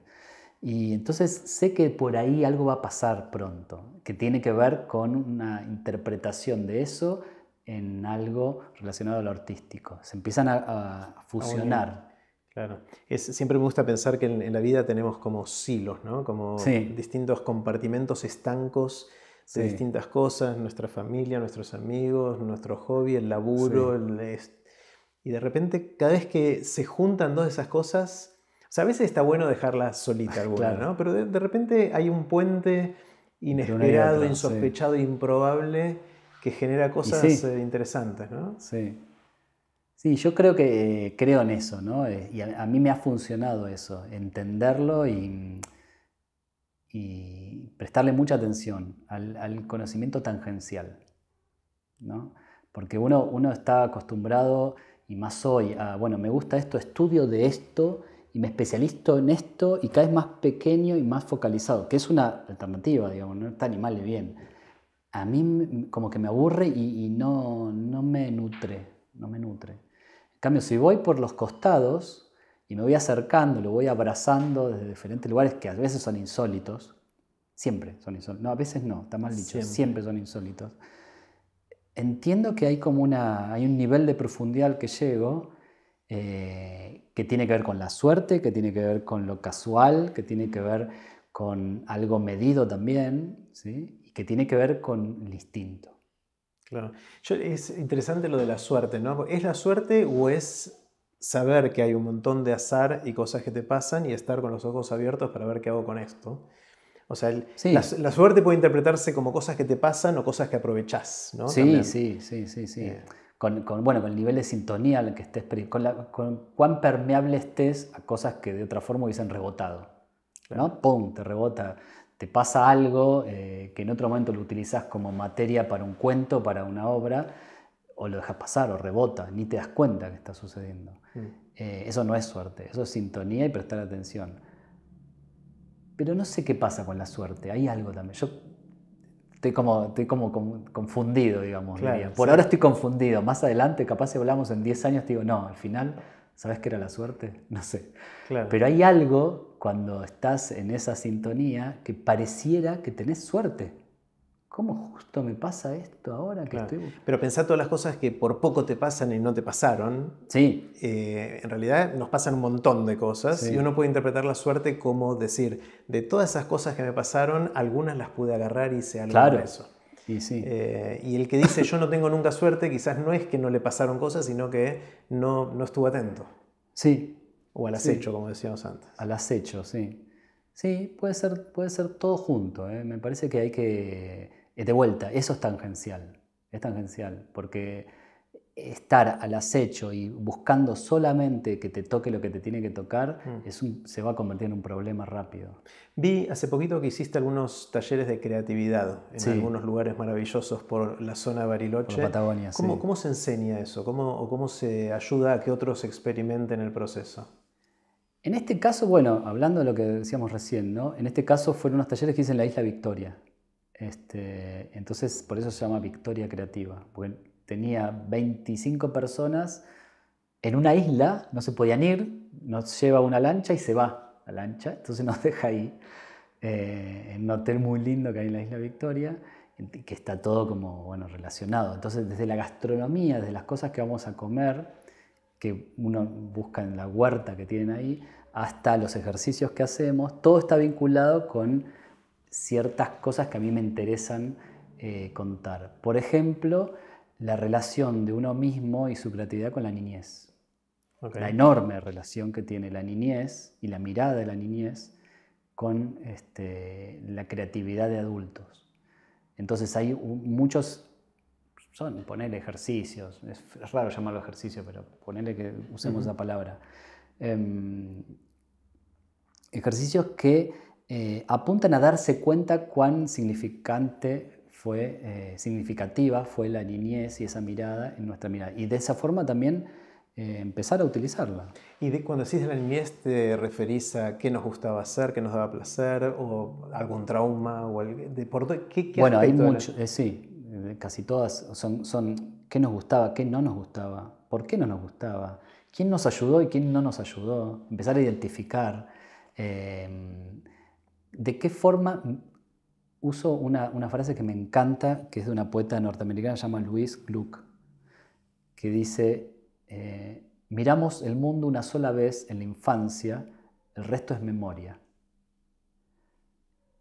Y vos la repetís y decís, y sí, hay una cuestión de memoria residual, pero la mirada que te despabila está en la infancia. Entonces, yo estoy muy seguro de eso. Y lo noto con cada cosa que hago. ¿Y en el taller buscan reencontrarla o reconectarse con eso? En uno de los días, sí, son 3 días. Entonces, uno de los días está dedicado a eso. Es muy importante. Sí. Y después son ejercicios, cosas que hay algo que yo llamo el minuto 23, que es una teoría propia. Hay otra que llamo Aikido creativo, que es otra cosa que generé. Y bueno, muchas cosas que a mí me funcionaron. Son las cosas que a mí me funcionaron. Minuto 23 me tenés que contar. Ahora me tiraste el título, me tenés 23, ¿en qué consiste? Resulta que a mis más o menos 30 años, 32 años, una cosa así, me sentía como duro, me sentía como no sé, como falto de energía. Entonces dije, voy a empezar a correr. Yo ya vivía en Bariloche, obviamente. Voy a correr. Entonces me puse una flecha, zapatillas, y salí a correr como desesperado, salí a correr, no a correr, salí a correr, a escaparme más bien. A las 5 cuadras creí que me iba a morir, Me fueron a buscar, no podía ni volver caminando. Entonces al otro día dije, no, son las zapatillas, cambié las zapatillas, me conseguí otras mejores. Al otro día no, a la semana, conseguí otras mejores, más de correr. A las 9 cuadras creí que me iba a morir. Y así empecé como a progresar de a poquito y siempre era una tortura para mí correr. Y empecé a medirme. Corría 9 cuadras, 2 kilómetros, 3 kilómetros, 4 kilómetros, volvía 3 kilómetros. La cosa es que en el minuto 23 de correr me empecé a dar cuenta que se acababa el sufrimiento. Se acababa siempre en el mismo minuto. No sufría más. No, perdía el cansancio, sentía que dejaba de ser una tortura. Minuto 23 siempre. Qué raro, corrí 10 kilómetros, ahora corro 10 kilómetros cada vez que corro. Y el minuto 23 sucede hasta los 3, digamos, ¿no? Que es 2 y medio. Que sentís que, ¿para qué hago esto? Y qué sé yo. Entonces lo empecé a trasladar, ya que estaba, a otras situaciones de mi vida, como las creativas. Y resultó que era igual. O sea que tenés que sostener la 23 sensación minutos. de falta de confort, de falta de comodidad, hasta que se acaba esa sensación. Que en mi caso son 23 minutos. Es literalmente 23 minutos, no importa cuál sea la actividad. No. O sea, te pones a hacer una de estas obras y al principio no la pasás bien. Horrible la pasó. Hasta el minuto 23. Yo decía, ¿qué tiene que ver esto? Estoy loco, ¿no? ¿Cómo puede ser? Y bueno, pero es así. No sé qué pasa. Y sucede en el minuto 23. El problema no es tan fácil. Porque ¿qué pasa durante esos 23 minutos? Yo estoy generando una idea para lo que sea, un cuento, escribiendo algo, sufriendo con algo que no sale. Todo escritor que dice que tiene placer al escribir, no es verdad. Se sufre bastante. Estoy escribiendo algo y no llego. Tenés 23 minutos de cierta instancia en donde te estás sumergiendo en eso. Entonces, si estás con eso y al minuto 9 suena el celular, es como el juego de la oca. Empezás de nuevo. A cero. A cero y a cero. Vuelve al origen. Tenés que tener 23 minutos. Si estás con eso y, no sé, te acordaste que tenías que mandar No. A cero. 23 minutos son 23 minutos de hacer eso. Nada más que eso. Nada más que eso. Y tenés que sostenerlo. A mí me funciona. Y bueno, entonces hacemos ese tipo de ejercicios. Y cada uno, lo que empecé con las reiteradas ediciones de Victoria Creativa, más o menos, algunos es a los 19, otros es a los 27, pero sucede. Mira. Sucede. ¿Y cada uno maneja distintos medios de expresión o Sí. es todo? O sea, no es que vos enseñás técnica. No, para nada, definitivamente no. No sé cómo se hace. No, claro, pero No o sea, sabría ni algunos hacerlo. escriben, otros Sí. pintan, otros hacen otras cosas. Sí, en algunas ocasiones yo les digo escriban o dibujen, pero en general no. En general es interpreten, ¿no? Liberen algo de la forma que quieran y después yo corrijo si hace falta o no. Pero bueno, sucede eso. Y bueno, así como esto del minuto 23 hay otras varias que son igual de arbitrarias y desquiciadas, ¿no? Pero es lo único que podría, como hablamos al principio, ¿no? Como un docente que está seguro de lo que está diciendo porque ya lo transitó y le pasó por el cuerpo. Yo de eso estoy bastante seguro de lo que digo. Y ya me pasó. Entonces hablo de eso y no de cosas que podría leer sobre creatividad y juegos que no sé qué. Es tu experiencia personal. Y sí, porque, no sé, del otro no puedo dar fe. Capaz funcione mejor, pero yo no me aseguraría que funcione igual. Claro. Pablo, quiero hacerte preguntas cortitas. Las preguntas son cortitas, vos tomate el tiempo que quieras para responder. Dale. Y la primera es la del viaje en el tiempo. Imagínate que un amigo, una amiga tuya viene y te dice: Pablo, inventé la máquina del tiempo. Podés ir a donde quieras y a cuando quieras y te voy a dejar usarla una vez. Sí. Vas a ir a donde y a cuando quieras, estar un tiempito ahí y después volvés al aquí y a la hora. Sí. ¿Irías al futuro o al pasado? No, al futuro. Al futuro. Sí. ¿Por qué? Por curioso. El pasado ya lo conozco no. El pasado, digamos, además soy muy fan de Volver al Futuro, entonces cambiar eso capaz hace que no nazca, armo líos. No, claro. Iría al futuro. Y sobre todo por una cuestión de eso, de curiosidad, de saber qué va a pasar. ¿Y el futuro dentro cuánto te interesa? ¿Dónde es interesante? 100 años me gustaría. 100 años. 100 años. Porque no podemos predecir dónde va a estar el mundo. Ni muy mucho ni muy poco. Claro. Pero 100 años es, para el momento que estamos viendo, es una infinidad de tiempo. Mirá 100 años para atrás y aparte ahora más acelerado todavía el cambio. Sí. No, 100 años. Me encantaría. ¿Y te da miedo lo que vas a ver o no te da ilusión? No, me da mucha ilusión, me da muchísimo optimismo ver lo que va a... O sea, tengo optimismo, no me da. ¿Y de dónde viene? ¿Por qué sos optimista? O sea, es difícil la pregunta obviamente, pero ¿es algo de temperamento o es algo que podés articular con razones? Es de temperamento, entonces fuerzo las razones. Ok. Sería así. Claro. Creo que o sea, primero querés que sea así. Quiero que sea así, entonces después te construís el cuentito, claro. Pero voy a justificar a muerte porque quiero que sea así.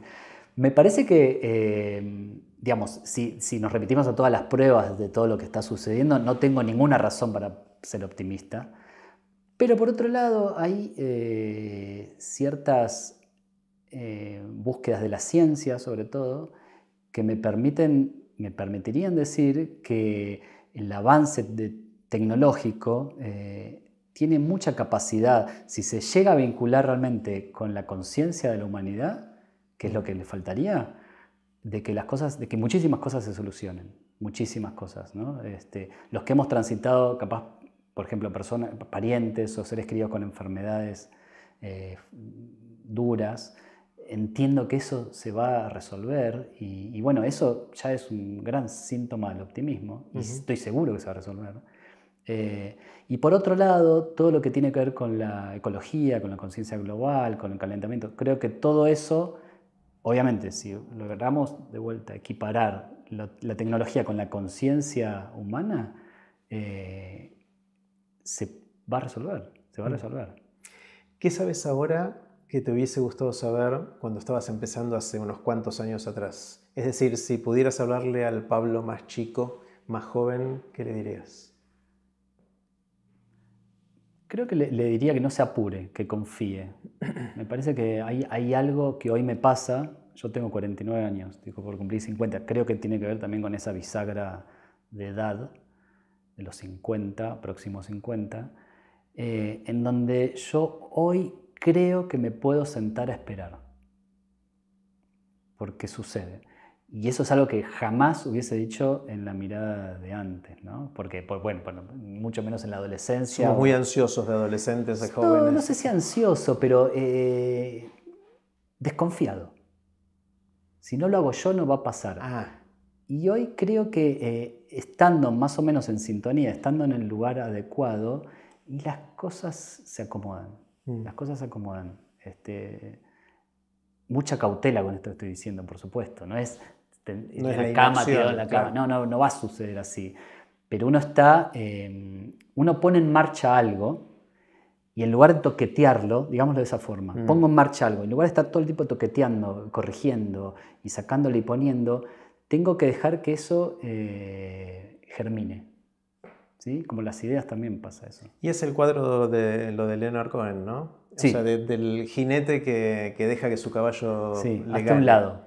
Claro, hasta un lado. lado. Sí, hasta un lado. Ya está el caballo corriendo, ya estuviste vos arriba, ya confías en el caballo. Ahora, primero tiene que estar el caballo corriendo, que estuviste arriba, todo eso. Eso yo hace no tanto tiempo no tenía confianza en eso de ninguna forma. Era más de estar revolviendo la sopa todo el tiempo. No, hay que esperar que se caliente, que hierva, etc. ¿Qué opiniones tenés que sentís que son distintas a las opiniones de la gente que te rodea? Puede ser tu círculo más íntimo, una cosa más amplia, toda la humanidad. ¿En qué pensás distinto?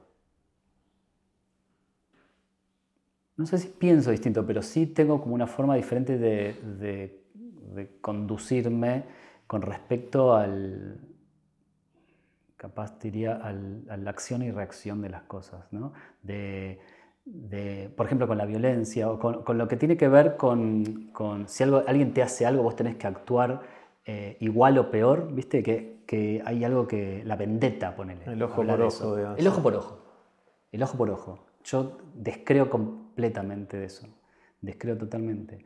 Aun cuando es algo inherente a algo animal, ¿no? El ojo por ojo es animal. Y en realidad... Creo que porque soy más frío que otra cosa, más calculo un poco mejor las distancias de las cosas. Ahí sale tu lado materno. Sí. Pero no es así, no es así. Si alguien te hace algo malo, y fuera de mí toda cosa zen, porque no soy zen para nada, pero sí entiendo que esa persona está viviendo su propio infierno. Y ya tiene suficiente con eso, ¿no? No hace falta... No, déjalo que ya está enojado y a las puteadas por el mundo. Ya, ¿qué hace falta? Más no le voy a arruinar la vida. Y no sé qué cambiaría. En cambio me arruinaría más la mía. Claro, uno se queda medio avinagrado, ¿no? Después del rencor. Shakespeare creo que decía algo, con los venenos, hablando del veneno, ¿no? El que envenena a otro en realidad está usando su propio veneno contra sí mismo. Claro, totalmente. ¿En qué cambiaste de opinión? ¿Qué sentís que venías pensando que las cosas eran de una manera y ahora decís, no, en realidad van para allá? No sé,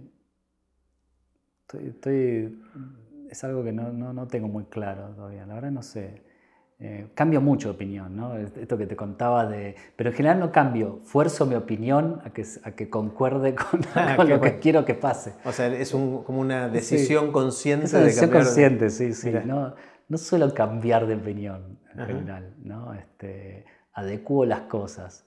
Creo que esto que decimos recién es también un cambio de opinión. Yo no era así. Si me hubiese dicho hace 20 años... Es más de reaccionar. Sí, reaccionar. Y ahora entendí o cambié de opinión. Eso es un cambio de opinión. Claro, de decir, sí. bueno, no funciona así. ¿Qué te asombra? ¿Qué te sorprende? ¿Qué son esas cosas que ves y decís, wow? Bueno, ahora por ejemplo, ahora estoy muy entre horrorizado y sorprendido con el tema de la inteligencia artificial. Estoy muy sorprendido y digo, en este avión que estamos como humanidad, todos dirigidos hacia algo que no sabemos qué es. Yo creo que nadie sabe hacia dónde va. Todo el tema de redes, medios, toda la tecnología vinculada a los celulares, qué sé yo, pareciera que estamos como, no sé, como yendo muy rápido, pero a oscuras, ¿no? Me da esa impresión. Estamos yendo muy rápido y no sé quién maneja esto. Me da la impresión que en otras épocas, por ejemplo, había alguien malvado que lo manejaba y sabías quién era. Claro. Y sabías que, no sé, nos quiere hacer estrellar. Ahora es como que las cosas, me sorprende que la humanidad se haya vuelto tan pasiva. Eso casi no es víctima de esto, es como que estamos a la merced de no sabemos qué. Me da esa impresión, como que hay una pasividad en cuanto hay cosas que nos empiezan a dominar, y eso está bastante demostrado, y la intención no se sabe cuál es. ¿Qué es? Es económica, seguro, pero no hay algo. Los grandes billonarios están jugando a hacer cohetes, pero después en general están jugando a hacer más dinero, de forma más pornográfica, pero sin un destino. ¿Cuál es el destino de eso? ¿Para qué era? ¿Tenés alguna habilidad inútil? Es decir, ¿podés hacer algo razonablemente bien que no tenés claro para qué sirve? Habilidad inútil. O que quizás empezó siendo inútil y le encontraste una utilidad. Claro. No sé. No se me ocurre. Una habilidad inútil. Yo te cuento una mía, por ejemplo. Cuando hago licuados, sé exactamente cuánto poner para que justo llene el vaso en el que estoy. Pero eso es útil. Bueno, sí, es verdad. Todas a la larga tienen una utilidad. Todas tienen una utilidad. La otra que cuento siempre es puedo hacer una flor con la lengua. Mirá. Muy bien. Esto es difícil. Es difícil. ¿Vos podés hacerlo o no? No puedo hacerlo. Muchos pueden hacer el tubito. El tubito, sí. No, pero las flores... Mi hija mueve las orejas. Estas son bastante inútiles, ¿no? No. Mover los dedos. Esto es lo de neno. Sí, no, pero no sé. No sé qué... La verdad me dejaste ahí. No se me ocurre. ¿Cómo haces cuando tenés o querés empezar a aprender algo nuevo? Te enfrentás a algo nuevo, un nuevo desafío y sentís que o querés o tenés que aprender algo que antes no conocías. ¿Por dónde empezás? En general empiezo por puntas que son como muy ridículas, ¿no? Empiezo a investigar, pero cosas que están muy a los costados, muy lejos de eso, desde lejos. O sea, no te vas al núcleo, a la referencia obvia o el... No, por ejemplo, si estoy, incluso cuando hay poco tiempo, ¿no? Estoy aprendiendo o necesito saber algo de alguien o saber algo para producir algo, para contar una obra. En lugar de buscar en Google, que sería lo más directo posible, esto lo hago. Yo tengo una biblioteca en casa bastante grande que es caótica, está ordenada de forma azarosa. No, es raro ordenada, está desordenada en realidad de forma azarosa. Y me planto en la biblioteca, empiezo a mirar y de repente empiezo a manoteo cosas y empiezo a leer cosas que ya leí, por supuesto, ¿no? En la biblioteca son cosas que ya leí. Pero digo, bueno, voy a agarrar Nietzsche, voy a agarrar Woody Allen también. Si agarro Nietzsche, tengo que agarrar Woody Allen. Y los Groucho Marx también agarro. Memorias de una Marte sarnosa. Por ejemplo, empiezo como a acumular cosas que sé que para eso que estoy por aprender me van a ser muy útiles. Mire. Pero es mucho menos directo que buscar, no sé, biografía en de Wikipedia, Annie bueno, Lennox, claro. qué sé yo, no sé. Sí, me Claro. parece que hay, Está bueno, hay es algo como de... que aprendés cosas nuevas releyendo cosas que ya habías leído. O sea, es medio paradójico, Sí, ¿no? y confiando en eso, que esto es algo que estoy haciendo no hace tanto tiempo, no es que siempre lo hice así, ¿no? Pero hace, sí, 10 años que lo hago así. Y me suceden cosas. O yo toco el piano, por ejemplo. Entonces, a veces hay cierto lugar de ese aprendizaje que lo estoy pensando ahora, pero que como que necesita un colchón diferente, ¿no? Un colchón que lo sostenga, que lo absorba, que sea permeable a ese conocimiento. Y a mí tocar el piano, que no tiene nada que ver con la pintura o con la escritura o con hablar de física cuántica en cuanto al infinito, me ayuda a darle un colchón, como un soporte, ¿no? A emblandecer algo que necesita ser más poroso, por decir, la música. Y concretamente, ¿te sentás al piano cuando Sí. sentís que algo te tiene que decantar? O sea, entiendo el concepto, pero me cuesta ver qué haces con eso. Esto es lo que tengo que hacer ahora. Estoy hablando de escribir algo. Lo último que hice, hace un año, tenía que ver con escribir sobre el infinito, y me puse a escribir e investigar sobre la física cuántica con personas del Balseiro, Guillermo Abramson, Verónica Garea. Entonces eran conocimientos durísimos de entender, y yo estaba aprendiendo sobre eso, y matemáticas, cosas que no me eran naturalmente proclives. Me ayudó mucho tocar el piano. Mira. Me ayudó muchísimo tocar el piano. Es una manera de procesar también, ¿no? Sí, sí. Qué loco. Sí. No tanto escuchar, por ejemplo. Podría haber dicho, bueno, me ayuda a escuchar música. No me ayuda. Me ayuda a tocar música. Improvisado, ¿eh? Y eso después sentía que ingresaba de una forma más aceitada, ¿no? Al conocimiento, algo así. Está bueno. Algo así. Está buenísimo. ¿Cuáles son las lecturas que más te impactaron? 1 o 2 libros que sientas que hicieron que Pablo que sea quien es hoy. Y, por ejemplo, son pocos decir uno o 2 libros, no puedo decir. No, bueno. Ponele, voy a decir 3. Dale, 3. 3. Ítalo Calvino y las Cosmicómicas. Sí. Un librazo que me enseñó sobre ciencia, sobre humor, sobre literatura, sobre sabiduría. Yo creo haberlo leído de adolescente y tengo una imagen, vos me dirás si es de ese libro o lo inventé o es de otro libro. Es un cuento que la luna venía muy cerca de la Tierra. Sí. Y que como que saltaban, iban a buscar cosas a los charcos que había en la luna. Había algo en la luna, no sé qué era. Claro. Pero saltaban, literalmente saltaban, entonces te atraía un poquito más la luna y caías en la luna. Sí. De ese, ¿no? Tiene una porción grande de verdad, pero hecha ficción de una forma ridícula, claro. De una forma como muy a lo Ítalo Calvino, con un nivel de fantasía enorme, pero un nivel también de adecuación a algo similar. La luna fue parte de la Tierra. Claro. Chocó, ¿viste? Como es un riñón de la Tierra.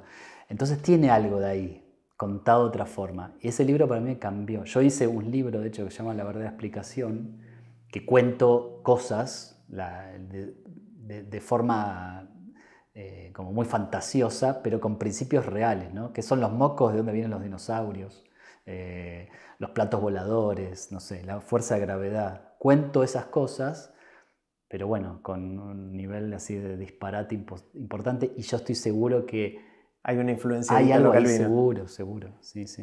Entonces es el primero. Sí. Después seguramente tendría que hablar de Historia de Color-Pies de Famas, de Cortázar, me parece. ¿Por qué te pegó?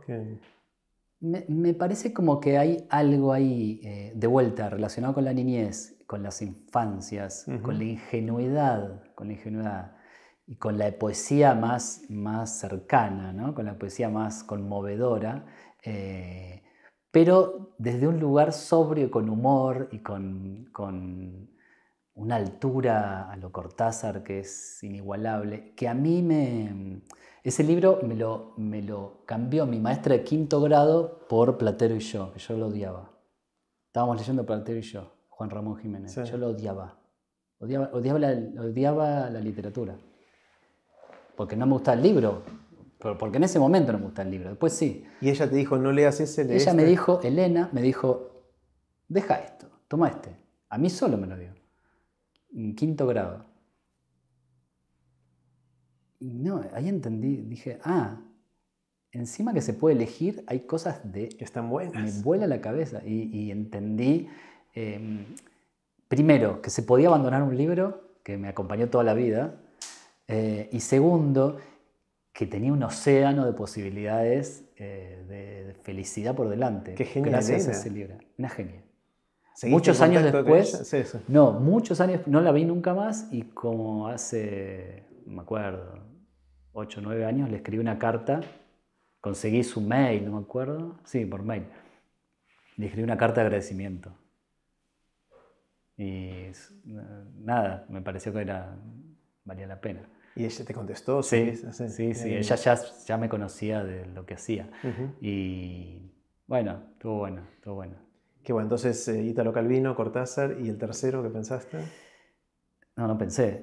Dijiste tres, ahora. Me pediste no, dije 3 porque para no decir 2, porque es muy claro, ahora difícil. me tenés que tirar un tercero, si querés. No pasa nada. Tendría que poner a Borges. ¿Todo sí. Borges o algo en particular? Y no, capaz ficciones de Borges. Capaz ficciones. Que fue el libro, porque lo remonto más a una época mía de la adolescencia tardía, ¿no? Que lo empecé a entender. Pero sí, ficciones.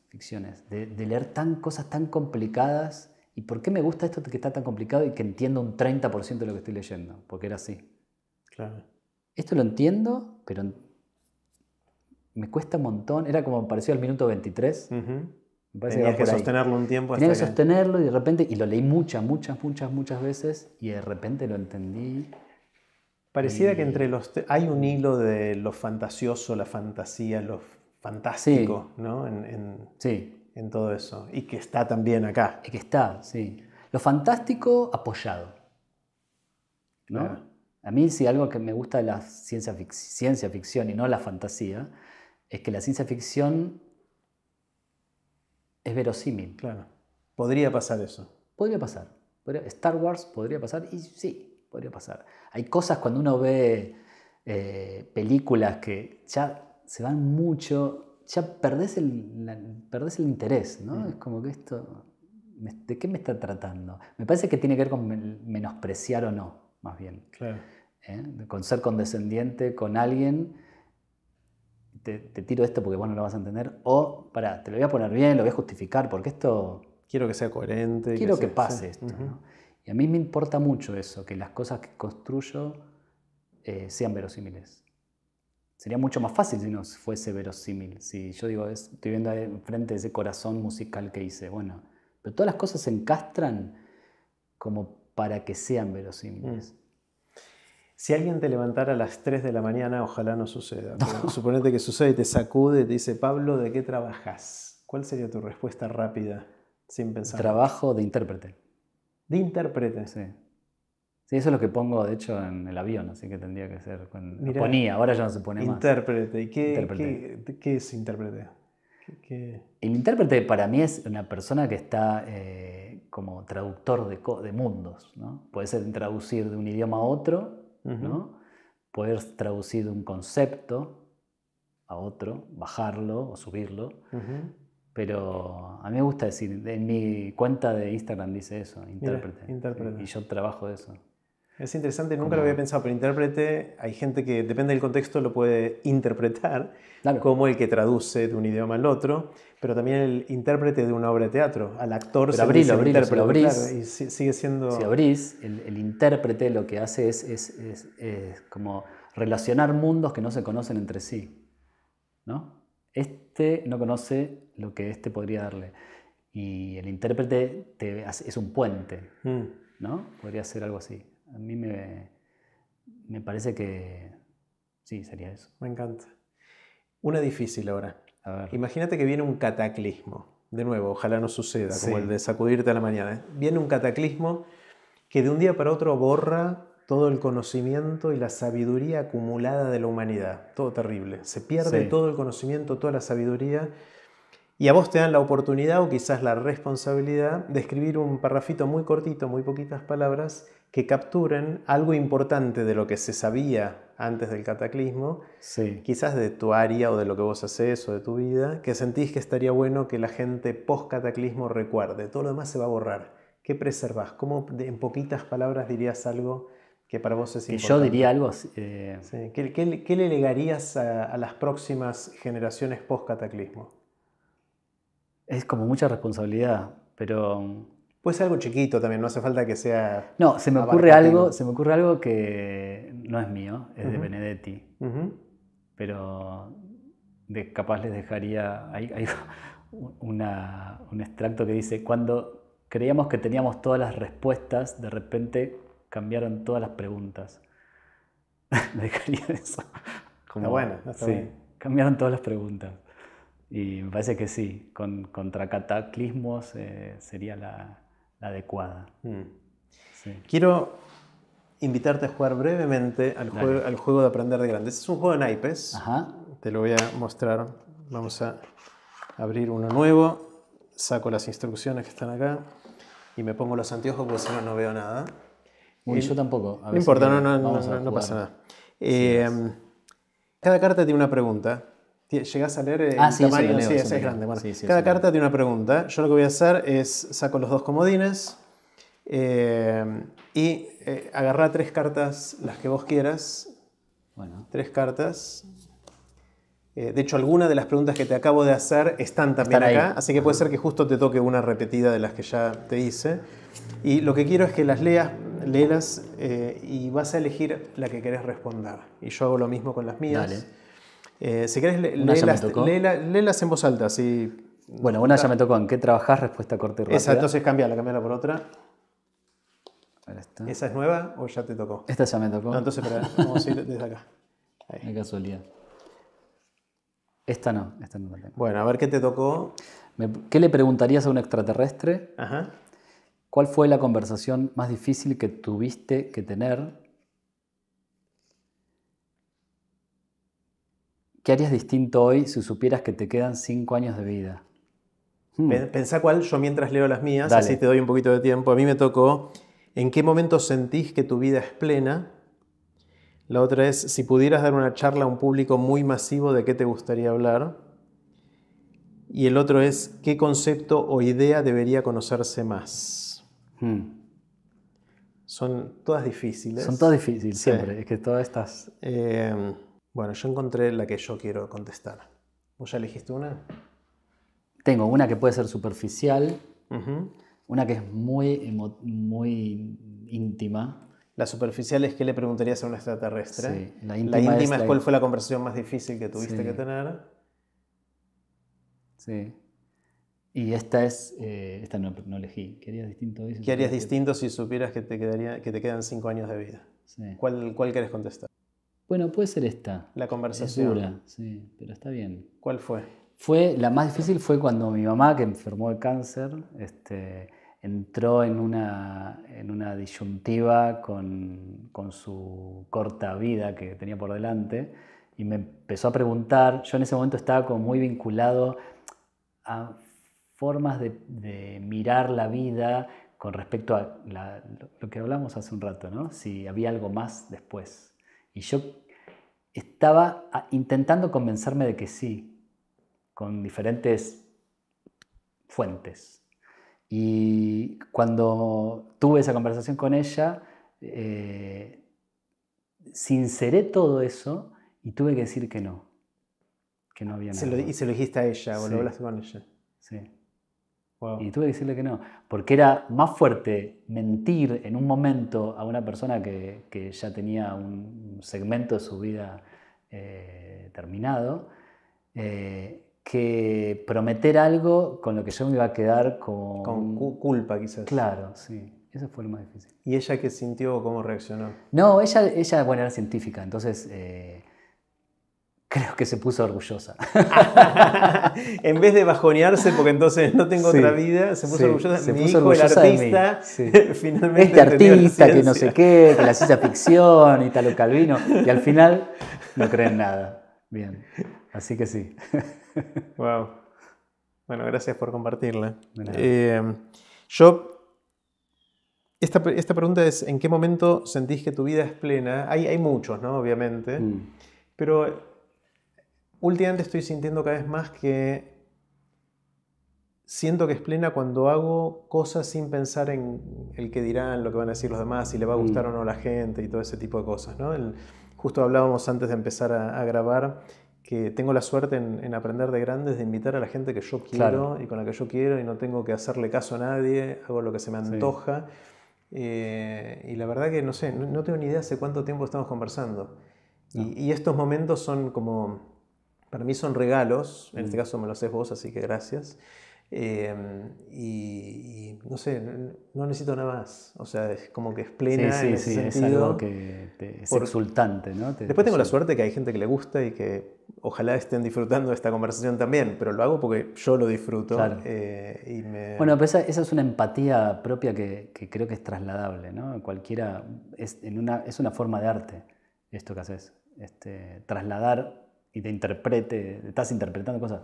Para mí es como muy generoso eso, de hacerlo sinceramente y sin presiones porque tiene que verlo más o menos gente o tiene que costar más o menos.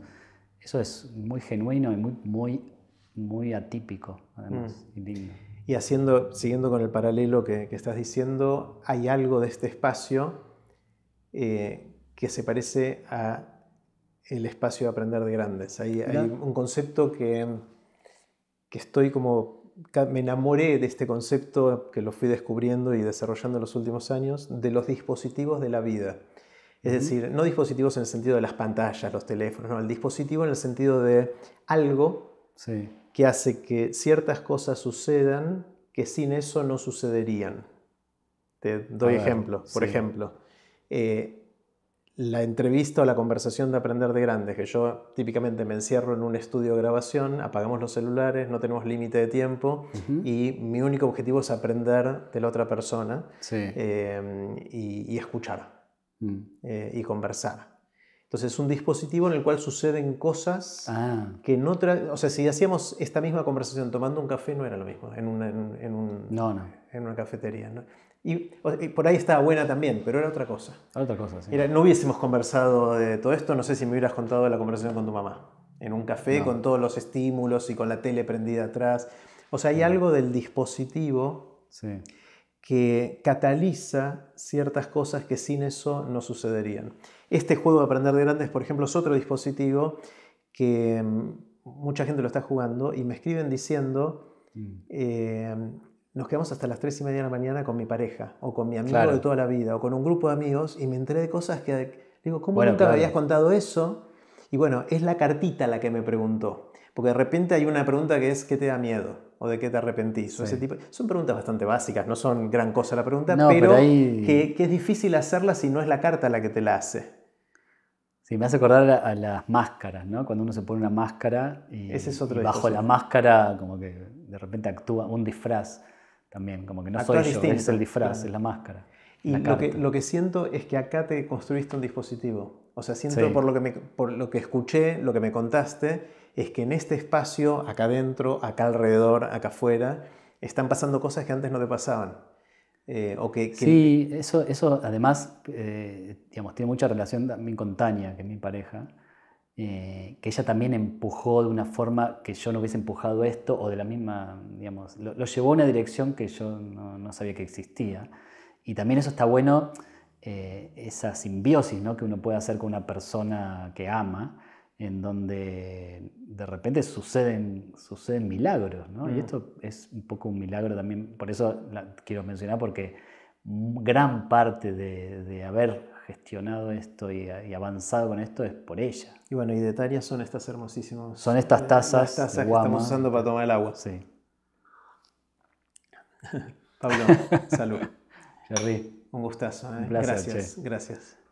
Ah, ya sé cuál es mi habilidad. ¿Cuál es? Me acordé. Yo tengo optimismo geográfico. Optimismo, que nunca escuché esa combinación. Son dos palabras que son de dos mundos distintos. Optimismo geográfico, ¿cómo es? Optimismo geográfico es que si alguien me pregunta, vamos caminando hacia algún lado y dicen, ¿cuánto falta? 3 cuadras faltan. Faltan 11. Pero tengo optimismo geográfico, como que te acerco y en realidad vamos caminando y a las 9 cuadras me dice, ¿pero no faltaban 3? Bueno, más o menos. Y eso lo relaciono con todas las geografías, así llevado adelante. ¿Cuánto es de viaje a, no sé, ahora tenemos que ir a Lima, a Perú? ¿Cuánto es de viaje? 2 horas. No, son 5 y media, 6. Eso es optimismo geográfico. Me encanta. Es una habilidad inútil. Me encanta, me encanta.